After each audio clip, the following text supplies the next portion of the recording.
మీ ప్రార్థనలకు అభ్యంతరం కలగకుండా చూసుకోండి అనే మహిమ కలిగిన ఉపదేశం ఆధారంగా ప్రార్థనా జీవితములకు అవసరమైన ధ్యానములు కొంతకాలముగా కొన్ని మాసములుగా చేసే కృప ప్రభు మనకు అనుగ్రహిస్తున్నారు.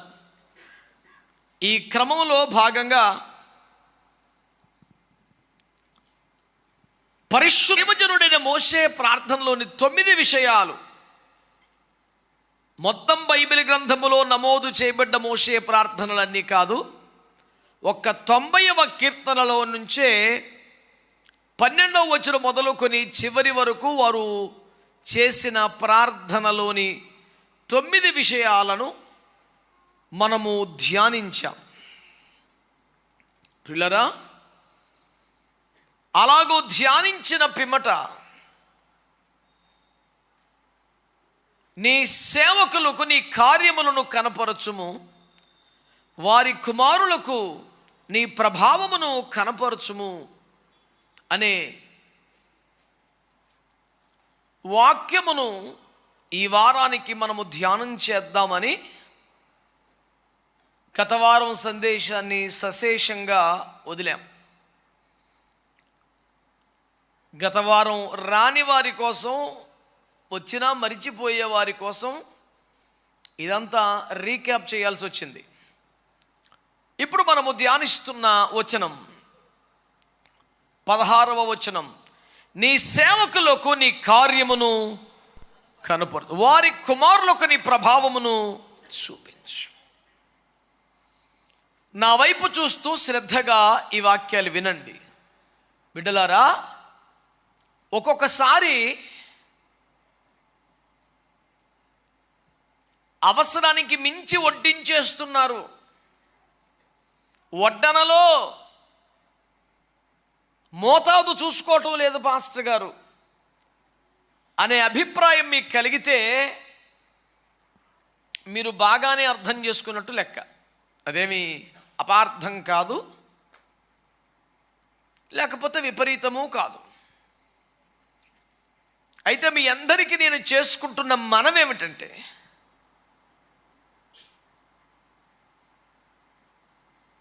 ఈ మందిరములో సంఘముగా కొడుకున్న మీరే కాకుండా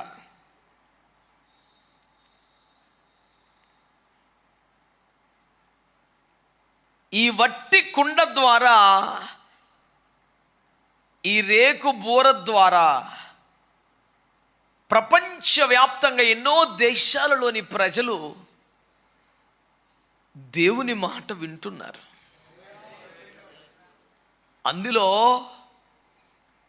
మిక్కిలి దైవికమయ భయముతో, వణుకుతో, కన్నీళ్లతో నేను ఒప్పుకొనవలసిన ఒక మహోన్నతమైన సంగతి, అందులో నాకంటే శ్రేష్ఠులు, ఘనులు, పరిశుద్ధులన్న దైవజనులు కూడా ఉన్నారు.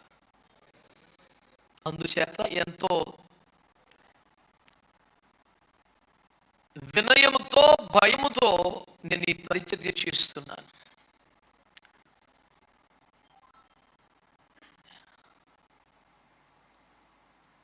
ఈ వాక్యము ద్వారా మీతో పాటు మీకంటే, నాకంటే శ్రేష్ఠులైన, ధనులైన దైవజనులు కూడా వాక్యమును ఆహారముగా వడ్డించవలసిన బాధ్యతతో ఈ పని చేస్తున్నాను. కనుక ఒక్కొక్కసారి ఆత్మలో బలపడిన మీకంటే తక్కువ స్థాయి అనిపించే రక్షణ సందేశాలు, మమ్మల్ని మించిపోయింది అనిపించే బలమైన ఉపదేశాలు కూడా ప్రకటించవలసి వస్తున్నది. ప్రభు అప్పుడు ఇప్పుడు కూడా మిమ్మల్ని దాటి వెళ్ళక మిమ్మల్ని తృప్తిపరిచి పంపుతారని నేను నమ్మకంగా ఈ పరిచర్య చేస్తున్నాను. ఆమేన్. కనుక కొన్ని అయ్యగారు ఎక్కడో పాస్టర్స్ కాన్ఫరెన్స్లో చెప్పాల్సిన వాక్యాన్ని మర్చిపోయి ఇక్కడ చెప్పేశాడు అని మీరు అనుకోకండి. నా ఎదుట కూర్చున్న ఈ 100 మంది కంటే మించిన 100 మంది దైవజనులు ఎంతో తగ్గించుకుని ఆసక్తిగా ఈ మట్టి కుండలో నుంచి దేవుడు ఏం మాట్లాడతాడని ఆసక్తిగా కూర్చుంటూ ఉంటారు. మీరు నేను కలిసి వాళ్ళకు కూడా సేవ చేస్తున్నాం. అది మనకిచ్చిన గొప్ప భాగ్యం. హల్లెలూయా. నయోమి కంటే రూత్ ఎప్పటికీ గొప్పది కాదు, కానీ ఒక దశలో నయోమికి కూడా కాసిన గింజలు పెట్టే అవకాశం రూతమ్మకు దొరికింది. ఆ కృపను ప్రభు మనకి అప్పుడప్పుడు ఇస్తున్నారు. దాన్ని మనం కాపాడుకోవాలి. దైవీకమైన బాధ్యతగా భయముతో వణుకుతో ఆ పని మనం చేయాలి. ఏ పరిచర్య భూమి మీద నేను చేసినా, ఏ దేశంలో ఏ ప్రాంతంలో అయినా దేవుని మహాకృప మీ సహకారం లేకుండా చేయలేను అని ఎన్నోసార్లు ఒప్పుకున్నాను, చెప్పుకున్నాను. అది ఇప్పటికీ ఎప్పటికీ ఎవరు వాదించనవసరం లేని సత్యం. మీ నిరంతర సహకారానికి సంతోషిస్తూ ప్రభుని స్తుతిస్తూ నిండు మనసుతో మీకు కృతజ్ఞత వందనాలు తెలియచేసుకున్నాను. దేవుడు మిమ్మల్ని దీవించునుగాక. పిల్లరా, నేటి మన వాక్యమును చూస్తే నీ సేవకులకు నీ కార్యమును కనపరచము, దానిని వారి కుమారులకు చూపించుమనే మాట ద్వారా కాస్త కఠినముగా అనిపించుచున్నప్పటికీ కొన్ని మాటలు వినాలని కోరుతున్నాను.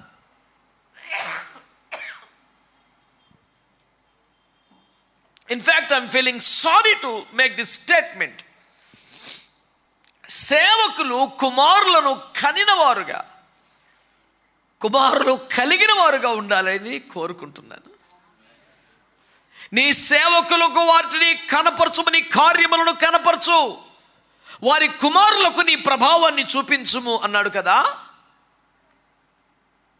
ఇది కేవలం సేవకుల యొక్క శరీర సంతానము గురించి రాశాడని ఎవరైనా భావిస్తారేమో, నేనైతే అలా భావించడం లేదు. సేవలో సేవకులకు దేవుడిచ్చిన ఆత్మ సంబంధమైనటువంటి ఆకాశ నక్షత్ర సమానమైన సంతానమును గురించి ప్రభు ఈ మాట మాట్లాడారని నమ్ముతున్నాను గట్టిగా. దేవుడు అబ్రాహామును గుడారమును బయటికి తీసుకుని వచ్చి సముద్రపు ఇసుక రేణువులను చూపించి ఇంత సంతానం ఇస్తానని, ఆ వెంటనే ఆకాశ నక్షత్రాలను చూపించి ఇంతగా సంతానాన్ని ఇస్తానని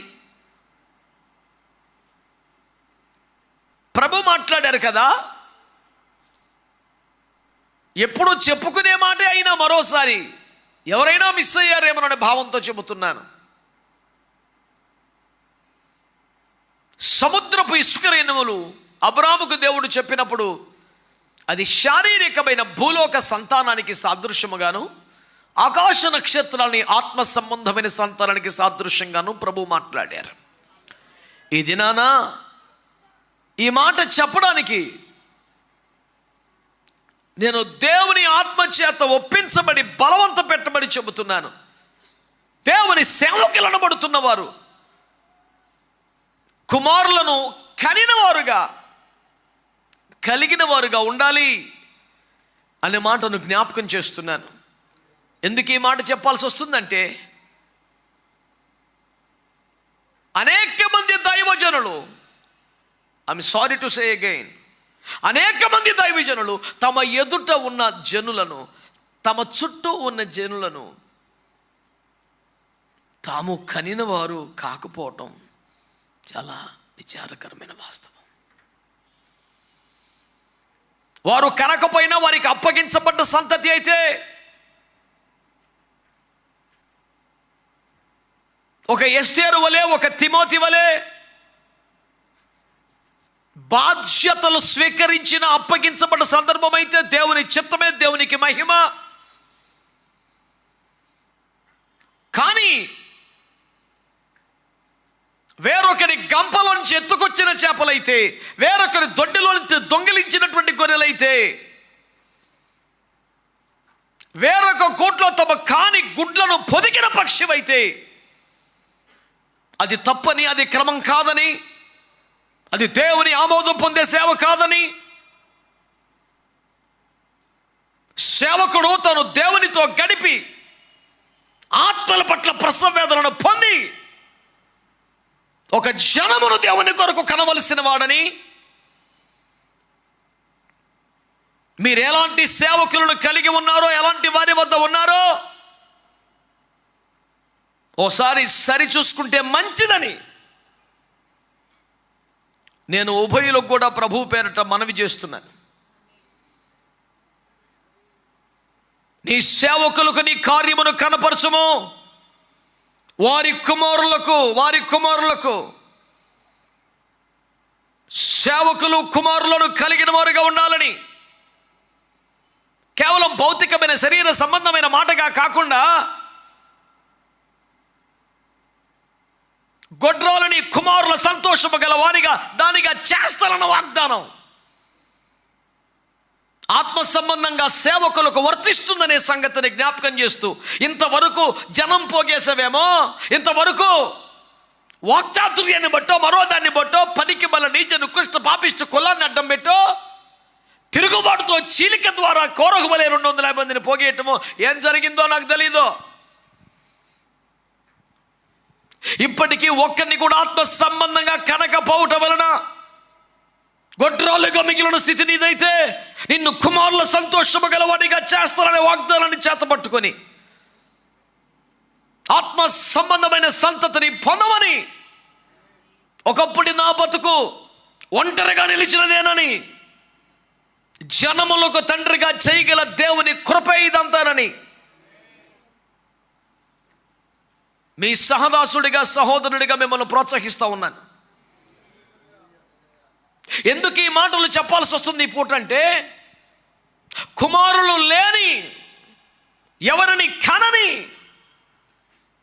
ఒక విచిత్రమైన సేవ పుట్టుకొచ్చింది.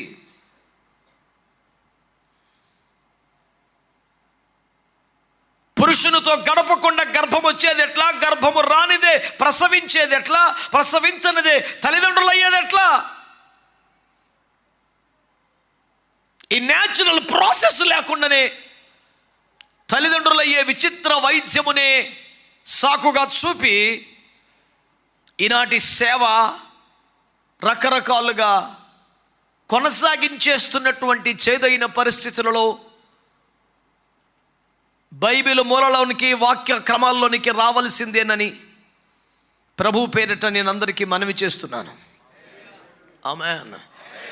హల్లెలూయా, హల్లెలూయా. కనుక దేవుని బిడ్డలారా, కుమారులకు దేవుని ప్రభావమును చూపించే కాలం ఒకటి రాబోతుంది. అలా చెయ్యి ప్రభు అని మోషే ప్రార్థన చేస్తున్నాడు.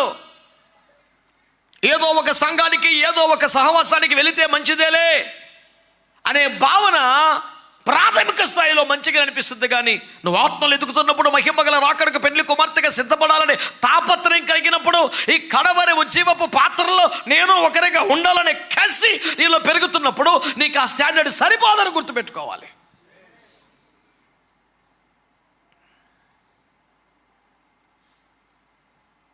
ఈ లోకములో మంచి భవిష్యత్తు కోసం, పిల్లల చదువుల కోసం ఊర్లే మారిపోయిన వారు ఎందరు తల్లిదండ్రులు లేరు? మీరు ఈ సిటీలో ఎందుకు ఉన్నారు? మీకు ఇక్కడ ఏముంది? సొంత ఇల్లు లేదు, సరైన ఉద్యోగం లేదు, ఇంత అద్దెలు కట్టుకొని ఎందుకు వచ్చిన సావు మీకు? ఇది ఇబ్బందిగా లేదా?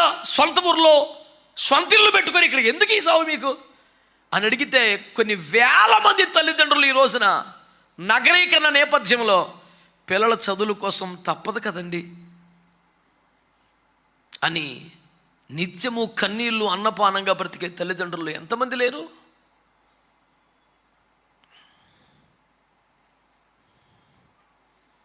వాళ్ళ ఊర్లో వాళ్ళకున్నటువంటి స్కూల్లో అక్కడున్న సౌకర్యమో మా పిల్లల ఉజ్వల భవిష్యత్తుకు చాలదనే నిర్ణయం కరెక్టే అనిపిస్తున్నప్పుడు, అందుబాటులో ఉన్న మందిరమో, అలవాటైపోయిన విధానమో, కంఫర్టబుల్గా కనిపించిన బోధ నిత్య మహిమకు, కడవరి ఉజ్జీవానికి, పెళ్లి కుమార్తె సంఘంగా ఎదగడానికి సరిపోదని అవగాహన నీకు ఎందుకు రావట్లేదు? మరి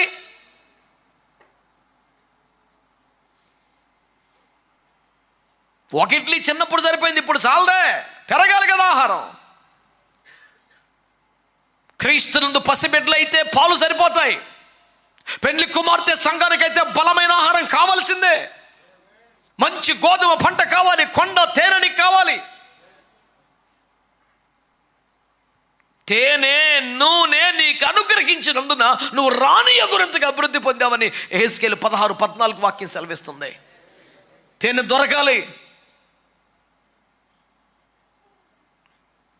ఈ మధ్య కాలంలో యూట్యూబ్లో నేను చూస్తే జుంటి తేనె గురించి, అది చెట్టు లోపల త్వరలో ఎక్కడో కర్ర లోపల అత్యంత అరుదుగా లభించే అతి శ్రేష్టమైన తేనె అని.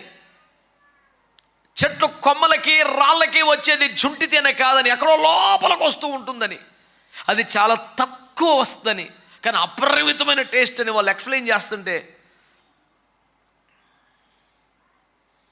జుంటి తేనె అంటే తేనె అనే దానికి ఒక విశేషమైన పదం అంతే, శ్రేష్టత అని చెప్పడానికి అనుకున్నాను, కానీ దానికి ఎంత తిప్పలు ఉంటుంది అనుకోలేదు నేను. కానీ దేవుడు వాగ్దానం చేసింది జుంటి తేనెనే అని మీకు జ్ఞాపకం చేస్తున్నాను.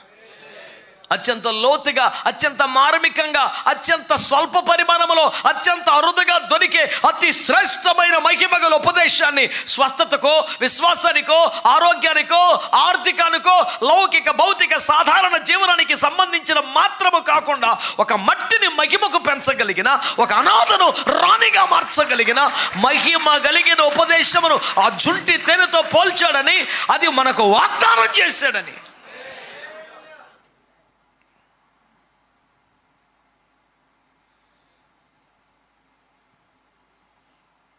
We cannot take it easy in this matter.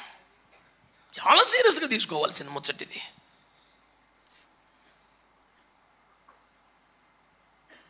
నువ్వు ఒక ప్లేట్ బిర్యానీ కొరకు డబ్బులు కట్టినప్పుడు వాడు ఏదో ఒక ఇడ్లీయో గారె బోండా ఇచ్చేసి వెళ్ళిపోమంటే నువ్వు ఎట్లా ఒప్పుకుంటావు? You paid for biryani and you can demand biryani.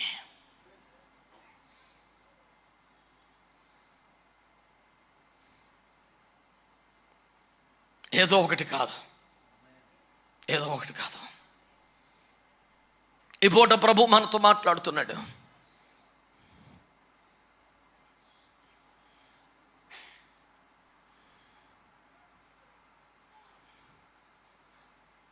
కుమారులు కలిగిన తండ్రి. ఈ సందేశానికి నేను ఏం టైటిల్ పెట్టాను తెలుసా?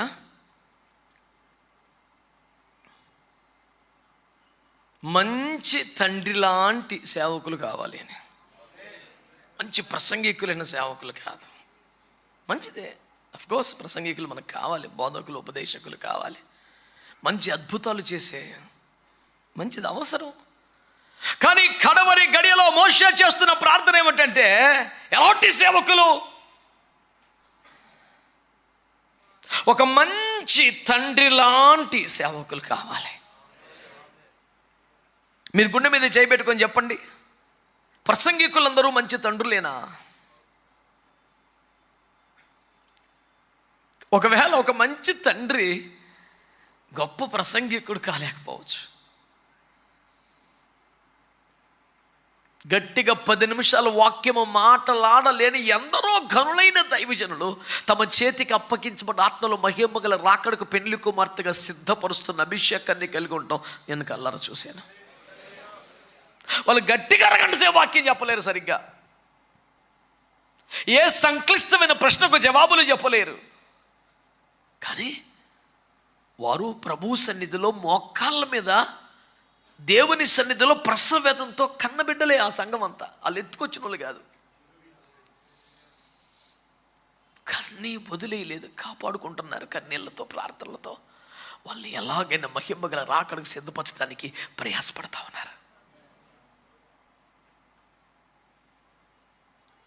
ఇదే సమయంలో అత్యద్భుతంగా అనర్గళంగా మాట్లాడిన, కాలికేస్తే మేలికేస్తే ఎన్ని తిక్క ప్రశ్నలు వేసినా అద్భుతంగా జవాబు చెప్పగలిగిన వాళ్ళు ఒక మంచి తండ్రిగా లేకపోవటాన్ని చూశాను. అందుచేత ఈ ఉదయకాలం మనందరి ప్రార్థన, దేవుని ఆత్మ నాలో నుంచి మాట్లాడుతున్న ఒక పిలుపు ఏమిటంటే, దైవ సేవకులు ఒక మంచి తండ్రి లాంటి సేవకులు కావాలి. అప్పుడు కుమారుల గురించి మాట్లాడదాం. ఎప్పుడు మా మీద పడతారు? అవును, మొదట నేను ఒక మంచి ప్రసంగికుడిగా, నేను ఒక మంచి అద్భుతమైన ఒక నాయకత్వ లక్షణములు కలిగిన వ్యక్తిగా, నిర్వహణ సామర్థ్యము కలిగిన వ్యక్తిగా కాదు, ఒక మంచి తండ్రిగా ఉండాలని దేవుని వాక్యం తెలియజేస్తుంది. నేను మీకు తండ్రి లాంటి వాడిని, మీ నీకు తండ్రి స్థానంలో నన్ను మీరు తండ్రి అని పిలవండి అని పిలిపించుకొని గౌరవంతో మురిసిపోవటం కాదు, ఒక తండ్రిగా బ్రతకాలి అనే తాపత్రయాన్ని దేవుని వాక్యం ద్వారా తీసుకుంటున్నాను. ఆమేన్. మంచి తండ్రి మంచి తండ్రి అని 10 సార్లు అంటున్నావు కదా, ఏమిటి నీ తాత్పర్యం? గబగబా వాక్యం నుంచి కొన్ని విషయాలు మీకు తీసుకొస్తాను. ఈ పూట మరి సమయం, స్తోత్రం, ఇట్స్ ఆల్ రైట్. ఇప్పుడు ఎట్లా ఉంటుందంటే, 4 పిల్లలు ఉండేసరికి పెద్దోడి కడుపు నింపుదామని చూస్తుంటే 2వాడు గుక్క పెట్టి ఏడు చేతనాడు. ఈడికి 2 ఇడ్లీ పెట్టి వాడు కాలు చేతుల కింద కొట్టేసుకుంటున్నాడు వాడు. ఇప్పుడు ఎట్టొచ్చిందంటే టప 4 ముందలు పెట్టి జపాన్లో అన్నం తినిపించే మిషన్ లాగా చేయవలసి వస్తుంది నేను. కనుక ఆ స్పీడ్ తిండికి కొంచెం అలవాటు అవ్వండి.